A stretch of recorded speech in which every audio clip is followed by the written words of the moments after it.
So this is our presentation about what we did during our stay in Durham. Alright, so for projects, cases, and presentations in marketing, we did two different kinds of marketing posters, one physical and one digital. And for the physical, we had to draw and make up our own play toy and present it for the class. Whereas for the digital one, we had to make a poster about Red Bull and their marketing strategies and their target group, as well as who they are. All right, and then we went to York to see the Betty's Cafe, which is over 100 years old, and it's a very luxurious tea room in England. We had to find the 3 product levels from this cafe and present it to the class. The first was the core benefit we had to find, and then we had to find the actual product and the augmented product. All right, so in English we had to present and analyzing poems where we had to show how these terms were applied in the poems, and then we also had the English grammar where we was doing a lot of sentence analyzing. And then we also had a lot of focus on technology in the future and how it's going to affect people and different age groups, etc. We also had to do an assignment on technology, whereas we had to do our own research on different technology that is currently being worked on, such as artificial intelligence in the future. And then we had to write about the effects it might have in the future. So in international economics class, we learned about the Phillips curve, and this shows the relation between the inflation and the unemployment.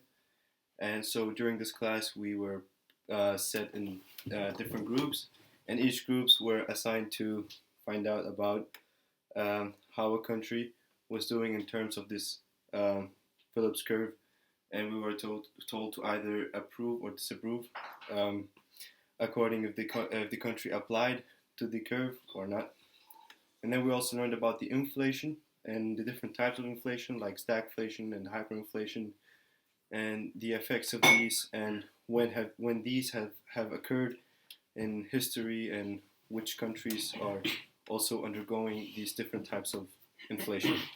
And just to start out the international economic class, our teacher always used to put out these 5 different things we had to name for, like it was a kind of way to warm up. Yeah, warm up. So as for the math class, the topics that we went through were mostly reputation, and were mostly the same topics that we went through back in Denmark.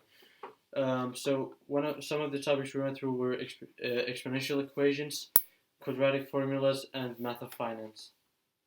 As for the history class, we went through World War One, including how it started, everything from the Schlieffen Plan to the trench wars between Germany and France, as well as World War Two and how it began with Hitler and the concentration camps. And we also had about the years in between the 2 world wars, including the Wall Street crash, for example. And for our cultural understanding class, we talked about generations like baby boomers, which were the people that were born after the war. We had a lot of research on that, where we had to research ourselves. all right, and then we had about the X and millennials. All right, so for our business economic, we were focusing a lot about this Beamish project, where we also got the chance to see it and experience it ourselves. And throughout our business economic course, we also learned all theories and methods, and it was a lot of recap, such as all the other courses. We just got to learn different kinds of ways to work with these methods and theories. So yes. Reflecting on our stay at the school, we thought that the teachers were very good and very flexible in regards to group work and presentations. Another good thing we really liked was that the classes, they were starting at 9, even though we had to get off at 4. Alright, so as for the field trips, we went to a couple trips that we already had paid for in advance. That was, for example, when we went to York. We were also supposed to go to Edinburgh, but that didn't happen because of like some weather conditions that canceled, so that the trains were cancelled. We also went to York, where we went and saw the city, and the historic places and stuff. And we also went on some other trips that we paid for while we were in Durham. So that was, for example, Manchester and Liverpool, where we just went with the bus, and we were off for an entire day where we could like choose to explore the city ourselves. And then we also went to London for a weekend, but that was not like on a trip that was made by the school. That was something we had planned ourselves. And to reflect on our cons, there were definitely our long classes. We felt like they were too long, as we had 3 hours each day for each class. It could be too much at a time, and feel like we gained too much information at a time. Also, as we are used to 1 hour classes at home or 100 minutes.